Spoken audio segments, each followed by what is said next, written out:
Hello दोस्तों, I'm Sahil Roy and welcome back to my YouTube channel AU Commerce Scholar. This is Economics Mock Test Part 39 and we are going to cover next 25 questions on economics from question number 951 to question number 975. These questions are important for all those candidates who are going to appear for BCom entrance exam, MCom entrance exam, CRET, NET, JRF, State Eligibility Test as well as for CTET. अगर ये video beneficial लगे तो like और comment जरूर कीजिएगा। आपका like और comment हमारे लिए मोटिवेशन है। Let's begin with our first question. हमारा पहला क्वेश्चन नंबर 951। क्वेश्चन है हमारा, which of the following is true regarding monopolistic competition. इन चारों में से कौन सा एकदम सही है मोनोपोलिस्टिक कॉम्पिटिशन के regarding. We have four options. पहला option, average revenue is equal to marginal revenue. दूसरा option, marginal revenue is equal to zero. तीसरा option, average revenue is less than marginal revenue. और चौथा option, average revenue is greater than marginal revenue. इस question का सही answer है option D, average revenue is greater than marginal revenue. हमारा अगला question number 952। Question है हमारा, under perfect competition. Perfect competition के बारे में पूछा जा रहा है और चार ऑप्शंस दिए हैं और हमें बताना है कि कौन सा परफेक्ट कंपटीशन के अंडर आता है। पहला ऑप्शन कह रहे हैं price is greater than marginal cost. दूसरा ऑप्शन दे रहे हैं price is less greater than marginal cost. तीसरा ऑप्शन दे रहे हैं price is equal to marginal cost. और चौथा ऑप्शन दे रहे हैं आइदर ए और बी। इस क्वेश्चन का सही आंसर है option C, price is equal to marginal cost. Option C is the correct answer for the given question. हमारा अगला क्वेश्चन नंबर 953। क्वेश्चन है हमारा, interdependency is a prominent feature of which market form. इनमें से किस market form में interdependency बहुत important एक प्रोमिनेंट फीचर है किसी भी एक मार्केट फॉर्म का। We have four options. पहला ऑप्शन, परफेक्ट कंपटीशन। दूसरा ऑप्शन, मोनोपोली। तीसरा ऑप्शन, मोनोपोलिस्टिक कंपटीशन। और चौथा ऑप्शन, ओलिगोपोली। इस क्वेश्चन का सही आंसर है interdependency is a prominent feature of oligopoly market form. Option D is the correct answer for the given question. हमारा अगला क्वेश्चन नंबर 954। क्वेश्चन है हमारा, a profit maximizing firm will stop production in the short run if price is। इन्होंने सवाल पूछा है कि एक प्रॉफिट मैक्सिमाइजिंग फर्म जो है वो प्रोडक्शन शॉर्ट रन में रोक देगी तब जब प्राइस का क्या होगा, if the price is. We have four options. पहला ऑप्शन है हमारा लेस देन एवरेज कॉस्ट। दूसरा ऑप्शन है हमारा बिलो द मार्जिनल कॉस्ट। तीसरा ऑप्शन है हमारा less than average variable cost. और चौथा ऑप्शन है हमारा इक्वल टू एवरेज कॉस्ट। इस क्वेश्चन का सही आंसर है a profit maximising firm will stop production in the short run if the price is, option C, less than average variable cost.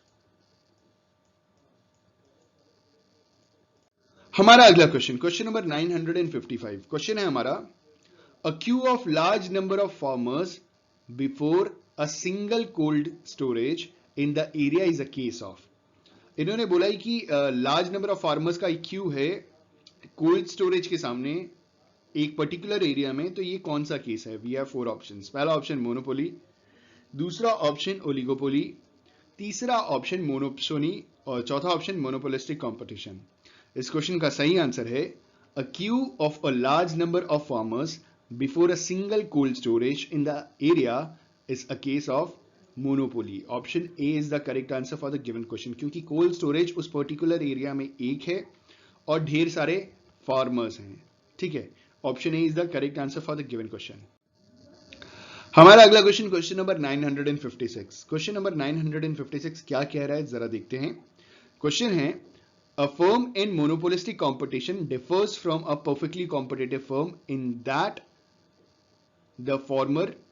इन्होंने बोला कि जो एक मोनोपोलिस्टिक जो कंपटीशन की फर्म है वो परफेक्टली कॉम्पिटिटिव फर्म से अलग है। क्यों? क्योंकि मोनोपोलिस्टिक कंपटीशन में क्या है वो हमें जानना है। We have four options. पहला option is relatively smaller in size. दूसरा कह रहे हैं produces differentiated goods as compare to his competitors. तीसरा option has relatively more freedom to enter. और चौथा option spends less on advertisement. इस क्वेश्चन का सही आंसर है option B, produces differentiated goods as compare to his competitors, क्योंकि देखिए perfectly competition में डिफरेंशिएटेड गुड्स नहीं प्रोड्यूस करते। आपको मालूम है ना, होमोजेनियस गुड्स प्रोड्यूस किए जाते हैं। Option B is the correct answer for the given. हमारा अगला क्वेश्चन, क्वेश्चन नंबर 957, क्वेश्चन है हमारा डंपिंग इन्वॉल्व्स। डंपिंग में क्या इन्वॉल्व किया जाता है? ठीक है, dumping involves what? We have 4 options, उसमें से हमें चूज करना है। पहला option selling at a lower price in the market. Dumping का मतलब ये होता है कि हम सस्ते में बेचें। नहीं जी, डंपिंग का मतलब यही होता है कि सस्ते में नहीं बेचेंगे तो हम उसे दरिया में छू कर देंगे। मतलब हम बेचने से अच्छा उसे डंप कर देंगे, कहीं भी ले जाके फेंक के चले जाएंगे, लेकिन सस्ते में नहीं बेचने वाले। ठीक है, ऑप्शन ए बिल्कुल गलत है। Selling at a lower price in the market dumping का मतलब नहीं होता। डंपिंग में दूसरा ऑप्शन कह रहे हैं कि price discrimination between two markets. अच्छा, तीसरा कह रहे हैं surplus production at lower cost, और चौथा ऑप्शन कह रहे हैं price discrimination between the home market and foreign market. इस प्रश्न का सही उत्तर है option D, price discrimination between the home market and foreign market. Dumping involves price discrimination between the home market and foreign market. Option D एकदम सही जवाब। हमारा अगला क्वेश्चन, क्वेश्चन नंबर 954, क्वेश्चन है हमारा, अच्छा ठीक है, कुछ ऐसे क्वेश्चन हमारे सामने प्रकट होते हैं ना, मतलब क्या बताएं कि जिनके जो ऑप्शंस होते हैं एकदम एक्यूरेट नहीं होते, तो हमें मोस्ट नियरेस्ट ऑप्शन को टिक करना होता है। आप समझ रहे हैं ना, जरूरी नहीं है आपने जो डिटेल में पढ़ा है एकदम एग्जैक्ट वही चीज पूछ ले आपसे। कई बार अप्रोक्सीमेटली आप जो चारों ऑप्शंस में एकदम नियरेस्ट आपके आंसर के होगा ना, आप उसे टिक करके आइएगा। जैसे ये क्वेश्चन मैं आपको बताता हूँ ये कैसे है।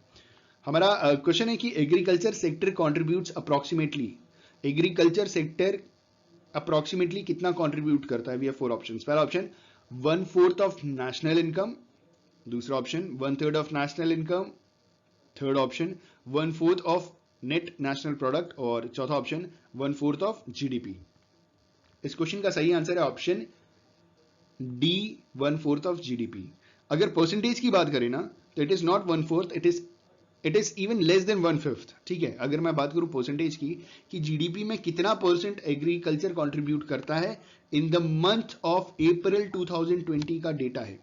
ठीक है, तो ये सवाल का सही जवाब है 17 to 18%। अगर आप अभी गूगल करके देखेंगे तो आपको दिखाई देगा 17 से 18% जीडीपी का एग्रीकल्चर कंट्रीब्यूट करते हैं। ये तो आपने बहुत पहले से पढ़ा होगा, और ये तो मैंने भी बहुत स्कूल टाइम में भी पढ़ा था, ग्रेजुएशन पोस्ट ग्रेजुएशन में भी पढ़ा, पढ़ाते वक्त भी पढ़ा, आज भी वही डेटा है। It is less then 20%। तो 20% लेस देन 20% तो होता है 1/5 ऑफ जीडीपी, लेकिन यहाँ 1/4 है। लेकिन नियरेस्ट क्या है और इन चारों में सही क्या है, सटीक क्या है? Option D. इस क्वेश्चन का सही answer option D, 1/4 of the GDP. हमारा अगला क्वेश्चन, क्वेश्चन नंबर 959, और क्वेश्चन है हमारा agriculture has a big role in the development of industries except. Agriculture का एक बहुत बड़ा रोल है इंडस्ट्रीज के डेवलपमेंट में, एक्सेप्ट कौन सी इंडस्ट्रीज में नहीं है? ठीक है, वी हैव 4 ऑप्शंस। पहला ऑप्शन शुगर इंडस्ट्रीज, दूसरा ऑप्शन हैंडलूम इंडस्ट्रीज, तीसरा ऑप्शन कॉटेज इंडस्ट्रीज, और चौथा option pottery industries. Pottery industry का मतलब ये होता है कि वो जो मिट्टी से बनी हुई चीजें होती हैं, जैसे कुल्हड़ हो गया, गुल्लक हो गया, दिया हो गया, तो ये जो पॉटरी वाली इंडस्ट्री है ना, वैसे आंसर यही है, पॉटरी इंडस्ट्रीज। तो एग्रीकल्चर के डेवलपमेंट में has a big role in the development of industries except pottery industries. ठीक है, पॉटरी इंडस्ट्री का डेवलपमेंट नहीं हो पाया, बेचारे बहुत गरीब किसान होते हैं, बहुत मेहनत करते हैं, कंपेरेटिवली उनको उस हिसाब से पैसे नहीं मिल पाते। इवन दीपावली पे भी लोग नहीं उनके दिए बाती सब खरीदते हैं, तो इस वजह से इनकी हालत बहुत खराब है। मतलब साल में एक बार दे यूज टू एक्सपेक्ट कि हाँ यार लोग खरीदेंगे, लेकिन उस टाइम भी कोई नहीं खरीदता। और साल भर तो हमारे पास फ्रिज है, घड़ा नहीं खरीदते, हमारे पास बहुत सारी एडवांस चीजें हैं, लेकिन इसी वजह से इनकी हालत बहुत खराब हो गई है। Option D is the correct answer for the given question. अगला क्वेश्चन है क्वेश्चन नंबर 960, क्वेश्चन है हमारा share of agriculture and their allied products in the total export was about dash percent. ये थोड़ा पुराने जमाने का सवाल है, लेकिन लगभग अभी भी यही फिगर चल रहा है कि जो एक्सपोर्ट है ना, इंडिया का जो भी एक्सपोर्ट है, उसमें जो एग्रीकल्चर और अलाइड प्रोडक्ट्स का जो भी शेयर है ना, that you have to tell कितना है। We have 4 options. पहला ऑप्शन 60%, दूसरा ऑप्शन 65%, तीसरा ऑप्शन 70%, और चौथा ऑप्शन 75%। तो इसको प्रश्न का सही उत्तर है ऑप्शन सी, 70%। ठीक है, share of agriculture and their allied products in the total export was about 70%. Option C is the correct answer for the given question. हमारा अगला क्वेश्चन, क्वेश्चन नंबर 961, क्वेश्चन है हमारा, इन India cost of living of people is affected bye. India में जो cost of living है ना India के अंदर, वो किसके द्वारा अफेक्टेड है? ठीक है, वी हैव 4 ऑप्शंस, इन चारों में से किसी एक के द्वारा बहुत ही ज्यादा अफेक्टेड है, तो वो हमें बताना है। We have 4 options. पहला ऑप्शन कल्चरल प्रोपेंसिटी, दूसरा ऑप्शन एक्सपोर्ट प्रोपेंसिटी, तीसरा ऑप्शन एग्रीकल्चरल प्रोपेंसिटी और चौथा ऑप्शन सर्विस सेक्टर्स प्रोपेंसिटी। इस क्वेश्चन का सही आंसर है, in India cost of living of the people is affected by agricultural propensity. हमारे देश में ना ज्यादातर किसान लोग हैं, ठीक है, ज्यादातर पॉपुलेशन गांव में रिसाइड करती है और वो लोग एग्रीकल्चर वाली एक्टिविटी या अलाइड एक्टिविटी से परफॉर्म करते हैं, ठीक है। तो इंडिया में जो कॉस्ट ऑफ लिविंग है ना लोगों का, it is affected by agricultural propensity. Option C is the correct answer for the given question.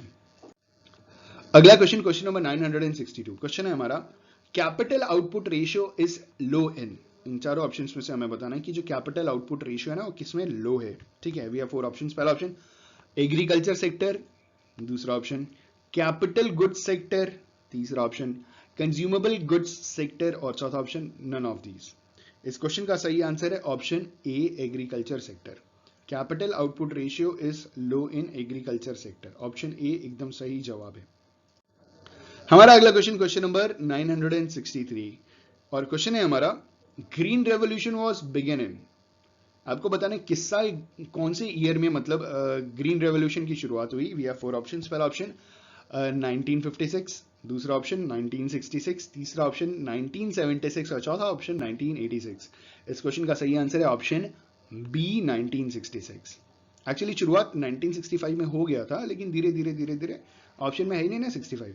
Basically कहीं कहीं 65 लिखा है, कहीं कहीं 66 लिखा है। अब एक प्रश्न है कि 65 आए और 66 आए तो क्या लिखेंगे, तो आप 66 लिखिएगा क्योंकि 66 में वो एक हिसाब से इंप्लीमेंट हो चुका था, ठीक है। Option B is the correct answer. अगला क्वेश्चन, क्वेश्चन नंबर 964, क्वेश्चन है हमारा, हाई यील्डिंग वेराइटी प्रोग्राम जिसे बोलते हैं HYVP stressed upon the use of, ठीक है। हाई यील्डिंग वेराइटी प्रोग्राम जो एग्रीकल्चर के ऊपर था, उसने इनमें से किसके ऊपर बहुत ज्यादा स्ट्रेस दिया था कि इनमें से किस चीज को ज्यादा इस्तेमाल करना है। पहला option high yielding varieties of seeds, ठीक है। दूसरा option proper use of irrigation facilities, pesticides and insecticides, तीसरा option extensive use of fertilisers और चौथा option all of the above. इस क्वेश्चन का सही आंसर है option D, all of the above. High yielding varieties of seed में ना ये सारी चीजें बोली गई थी कि आपको हाई यील्डिंग वेराइटीज सीड्स का भी इस्तेमाल करना है, प्रॉपर इरिगेशन फैसिलिटीज, पेस्टिसाइड्स और इंसेक्टिसाइड्स को भी प्रॉपर तरीके से इस्तेमाल करना है और एक्सटेंसिव यूज ऑफ फर्टिलाइजर्स करने की जरूरत है, ठीक है। ऑप्शन डी एकदम सही जवाब। अगला क्वेश्चन, क्वेश्चन नंबर 965, क्वेश्चन है हमारा, 5 crops are restricted under the, ठीक है। 5 क्रॉप्स इनमें से किसके अंडर रेस्ट्रिक्ट कर दिया गया था। We have 4 options. पहला ऑप्शन ग्रीन रेवोल्यूशन प्रोग्राम, दूसरा option high yielding variety program, तीसरा ऑप्शन ऑपरेशन फ्लड। देखिए ऑपरेशन फ्लड तो मिल्क वाली बात थी, ठीक है। क्रॉप्स डेवलपमेंट प्रोग्राम, तो क्रॉप्स डेवलपमेंट में सिर्फ 5 ही को क्यों रेस्ट्रिक्ट करेंगे, तो क्रॉप मतलब 5 ही क्यों डेवलप करेंगे, अब तो सारा डेवलप करिएगा। तो ये 2 ऑप्शंस कट गए। अब बात आती है ग्रीन रेवोल्यूशन प्रोग्राम और हाई यील्डिंग वेराइटी की। तो ग्रीन रेवोल्यूशन में क्रॉप्स डेवलपमेंट प्रोग्राम आया था, तो इस हिसाब से ग्रीन रेवोल्यूशन ही होगा, ऑप्शन बी सही जवाब है। क्योंकि देखिए शुरुआत की गई थी जो ग्रीन रेवोल्यूशन में हाई यील्डिंग वेराइटीज में 5 फूड क्रॉप्स को रखा गया था। जैसे मैं 5 के नाम आपको बता दूं, जैसे बाजरा था, ज्वार था, राइस था, मेज था, वीट था, ठीक है। वापस बोलूं, वीट था, मेज था, राइस था, ज्वार था, बाजरा था। तो ये 5 जो फूड क्रॉप्स थे ना, इनको हाई यील्डिंग वेराइटी प्रोग्राम के अंदर रखा गया था कि इनकी उपज बढ़ानी थी, इनका प्रोडक्शन बढ़ाना था, ठीक है। बाकी ग्रीन रेवोल्यूशन प्रोग्राम में कुछ भी रिस्ट्रिक्ट नहीं किया गया था, वो चाह रहे थे कि भैया सारी चीज डेवलप हो। अंग्रेजों ने इंडिया का बेड़ा गर्क कर दिया था, हमारे देश में खाने की कमी हो गई थी, हम दूसरे देश से इंपोर्ट करा रहे थे। तो हमारा देश कम से कम जो देश जहां पे आजादी के टाइम, इंडिपेंडेंस के टाइम 90% से ज्यादा पॉपुलेशन एग्रीकल्चर कर रही है, उस देश में लोग भूखे मर रहे थे, ठीक है। तो ग्रीन रेवोल्यूशन में वो इनको रिस्ट्रिक्ट नहीं करते, वो तो चाहते कि सारे के सारे फूड क्रॉप्स डेवलप करें, ठीक है, अच्छा फले फूले और हम एक्सपोर्ट करें। लेकिन उन्होंने हाई यील्डिंग वेराइटी में ये 5 चीजें बाजरा, ज्वार, राइस, मेज और वीट को रिस्ट्रिक्ट किया स्टार्टिंग में। ठीक है, ऑप्शन बी सही जवाब। वीडियो पसंद आए तो लाइक और कमेंट कर दिया कीजिए ना प्लीज। अगला क्वेश्चन, क्वेश्चन नंबर 966, क्वेश्चन है हमारा, in India land man ratio is, Bharat के अंदर लैंड मैन रेशियो कितना है? ठीक है, वी हैव 4 ऑप्शंस। पहला ऑप्शन कांस्टेंट, दूसरा ऑप्शन डिक्लाइनिंग, तीसरा ऑप्शन इंक्रीजिंग और चौथा ऑप्शन नन ऑफ दीज। तो भैया पॉपुलेशन तो बढ़ती जा रही है तो कांस्टेंट तो रह नहीं सकता भैया, अब पॉपुलेशन बढ़ रही है तो इंक्रीज कैसे हो जाएगा? ठीक है, इस क्वेश्चन का सही आंसर है ऑप्शन बी डिक्लाइनिंग। जिस हिसाब से पॉपुलेशन बढ़ रही है उस हिसाब से लैंड मैन रेशियो डिक्लाइन करता चला जा रहा है, घटता चला जा रहा है। ठीक है, अगला क्वेश्चन है हमारा, क्वेश्चन नंबर 967, क्वेश्चन है हमारा, which of the following states has made the least progress in respect of consolidation of holdings? इन चारों में से कौन सा ऐसा स्टेट है जिसने कंसोलिडेशन ऑफ होल्डिंग में के रिस्पेक्ट में सबसे कम प्रोग्रेस किया है? ठीक है, होल्डिंग मतलब होल्डिंग ऑफ लैंड्स। और जो स्टेट इस क्वेश्चन का सही आंसर है होगा ना, जो स्टेट है वो इंडिया का सबसे पुअरेस्ट स्टेट है, बहुत ज्यादा गरीबी है उस स्टेट में। अब आप समझ रहे होंगे कि वैसे 4 नाम में से लगता है लगभग लगभग सभी में गरीब लोग होंगे, लेकिन सबसे ज्यादा गरीबी उस पर्टिकुलर स्टेट में। पहला ऑप्शन बिहार, दूसरा ऑप्शन उत्तर प्रदेश, तीसरा ऑप्शन वेस्ट बंगाल और चौथा ऑप्शन उड़ीसा। इस क्वेश्चन का सही आंसर है ऑप्शन ए बिहार। आपको मालूम है इंडिया का सबसे गरीब राज्य बिहार है और सबसे अमीर राज्य गोवा है। साल भर टूरिज्म, गो गोवा गोन। ठीक है, ऑप्शन ए सही जवाब, क्योंकि वहां पे टूरिस्ट बहुत ज्यादा है, लोग बहुत अर्निंग करते हैं, पॉपुलेशन नहीं है, ढेर सारे बीचेस हैं, साल भर टूरिज्म है। बिहार में ढेर सारे बच्चे हैं, ढेर सारी पॉपुलेशन है, ढेर सारी गंदगी है, ढेर सारा इलिटरेसी है। ठीक है, अर्निंग का कोई सोर्स नहीं है, हर साल बाढ़ आनी है, एग्रीकल्चर कुछ भी नहीं है, मतलब उस हिसाब से नहीं है जिस हिसाब से होना चाहिए। तो उसको एक हिसाब से बहुत सारे डिसएडवांटेजेस भी हैं। गोवा के पास इतने सारे बीचेस है, उसको फायदा मिल गया। बिहार में मतलब एडवांटेज नाम की उस हिसाब से कोई चीज नहीं है, ना टूरिज्म है। ठीक है, क्या बोलेंगे, छोड़िए, option A is the correct answer for the given question. अगला क्वेश्चन, क्वेश्चन नंबर 968, क्वेश्चन है हमारा, the gross irrigated area as a percent of gross cropped area in India is nearly. ठीक है, समझ गए। 4 ऑप्शन है, पहला ऑप्शन 20%, दूसरा ऑप्शन 25%, तीसरा ऑप्शन 30% और चौथा ऑप्शन 35 एंड अबव परसेंट। देखिए अभी हम गूगल करके देखे थे तो प्रेजेंटली कितना है, तो 35 एंड अबव है, तो हमेशा 35 एंड अबव ही रहेगा। ठीक है, the gross irrigated area as a percent of gross cropped area in India is nearly 35% and above. अभी फिलहाल गूगल का डेटा 38% दिखा रहा है, तो 35% एंड अबव ये लॉन्ग टर्म में रहेगा। ठीक है, ऑप्शन डी सही जवाब। अगला क्वेश्चन, क्वेश्चन नंबर 969, क्वेश्चन है हमारा, the percentage of plan development outlay allocated to agriculture and rural development in 10th plan is approximately. देखिए 12th प्लान भी आके जा चुका है, कब का जा चुका है, 3 साल पहले ही फिनिश हो चुका है, लेकिन सवाल पूछ रहे हैं 10th प्लान। तो दिस इज आर जीएस। भैया कहां से कौन सा सवाल पूछ रहे हैं, 10th प्लान में कहा हुआ रहा, 12th प्लान में कहा हुआ रहा, फर्स्ट प्लान में कहा हुआ रहा, 7th प्लान कब से कब तक था। तो ये प्लान्स जो है ना बहुत इंपॉर्टेंट डेटा है। अब आप ये मत समझिएगा कि 12th प्लान के बारे में क्यों नहीं पूछ रहा, क्योंकि वो मोस्ट रिसेंट है। भैया वो भी सवाल पूछेगा, लेकिन 10th 9th 7th इसकी भी तो जानकारी होनी चाहिए। तो इन्होंने सवाल पूछा है कि जो परसेंटेज है of plan development outlay allocated to agriculture and rural development in 10th plan is approximately how much percent. ठीक है, तो 10th प्लान में it was, we have 4 options. पहला ऑप्शन 11.9%, दूसरा ऑप्शन 12.9%, तीसरा ऑप्शन 15.9% और चौथा ऑप्शन 18.9%। तो इस क्वेश्चन का सही आंसर है ऑप्शन ए 11.9%। अगला क्वेश्चन, क्वेश्चन नंबर 970, बहुत बड़ा क्वेश्चन है। क्वेश्चन है हमारा, which of the following statement with regard to NABARD is not correct. NABARD को लेकर के इनमें से कौन सा स्टेटमेंट सही नहीं है। ठीक है, पहला option, it gives indirect finance for agriculture and rural development. ठीक है, दूसरा ऑप्शन है, it plays a key role in programs of rural development. अगला है, it finances agriculture and village industries through the cooperative banks and commercial banks. और आखिरी है, it directly gives loans to farmers. इस क्वेश्चन का सही answer है, जो नाबार्ड के संदर्भ में बिल्कुल सही नहीं है, that is option D, it directly gives loans to farmers. NABARD directly farmers को लोन नहीं देता। देखिए NABARD is a subsidiary of RBI, मतलब आरबीआई के नीचे काम कौन कर रहा है, नाबार्ड। अब नाबार्ड क्या करता है, नाबार्ड स्टेट गवर्नमेंट को लोन प्रोवाइड कराता है। आई रिपीट, नाबार्ड किसको लोन देगा, स्टेट गवर्नमेंट को। और state government RRB that is regional rural banks के तहत किसानों को लोन प्रोवाइड कराते हैं। ठीक है, option D is the correct answer for the given question. जो नाबार्ड है वो डायरेक्टली किसानों को लोन नहीं देता। ठीक है, option D is the correct answer for the given question. Question number 971, NABARD is a dash. अब नाबार्ड के बारे में अभी मैंने बताया कि नाबार्ड क्या है। NABARD is a subsidiary of RBI, तो बाकी ऑप्शंस देखने की जरूरत ही नहीं है, काय को टाइम खोटी करना, वैसे ही बहुत खोटी कर लिया बगैती करके। ठीक है, NABARD is a subsidiary of RBI. हमारा अगला क्वेश्चन, क्वेश्चन नंबर 972, क्वेश्चन है हमारा, green revolution has made the greatest impact on the production of. Green revolution में इनमें से किस अनाज के ऊपर सबसे ज्यादा इंपैक्ट पड़ा था। ठीक है, वी हैव 4 ऑप्शंस। पहला ऑप्शन व्हीट एंड राइस, दूसरा option pulses and coarse grains, तीसरा option oil seeds and cottons, और चौथा ऑप्शन जूट एंड मेस्टा। इस क्वेश्चन का सही आंसर है गेहूं और चावल, option A wheat and rice. ठीक है, ग्रीन रेवोल्यूशन का सबसे ज्यादा अच्छा, सबसे बड़ा इंपैक्ट व्हीट एंड राइस के ऊपर पड़ा था।